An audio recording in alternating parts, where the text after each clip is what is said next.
Il ne reste que quelques jours à la COP 15 à Montréal pour conclure un accord sur la biodiversité.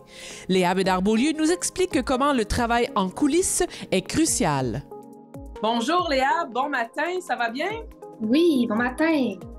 La COP 15 avance rondement. Il ne reste que quelques jours pour conclure une entente et le travail de coulisses n'a jamais été aussi crucial. Oui, en fait, la COP 15 puis la rédaction de l'accord, c'est carrément une guerre de mots où on négocie, on révise chaque moindre virgule, moindre formulation. Puis on a déjà un exemple.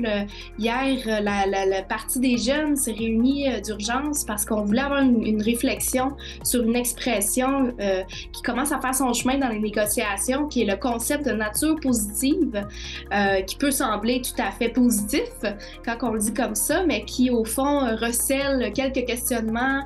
Ce serait un terme qui relaie à la business. En fait, c'est pas positif dans le sens d'optimisme, mais dans le sens comptable de positif. Puis on voulait s'assurer qu'on comprenait bien cette expression-là, puis pour voir après comment on voulait que ce soit intégré ou non dans les textes de l'accord. Et le travail se poursuit aujourd'hui. Tu as eu la chance de rencontrer le célèbre plongeur et cinéaste Mario Cyr. Vous avez eu une belle conversation ensemble. Pourquoi la glace est aussi essentielle en Arctique?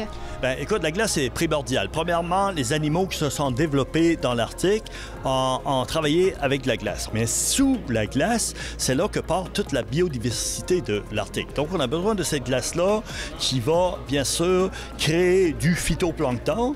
Le phytoplancton, mais ça va attirer le zooplancton. Le zooplancton va attirer des petits poissons, qui va attirer des poissons un peu plus gros, qui va attirer des phoques, des narvals, des belugas, des morses, et ensuite les épaulards puis les ours polaires. Et c'est ça, des fois, que les gens, je pense, ont de la difficulté, c'est quand on marche sur la glace, on pense qu'il n'y a rien.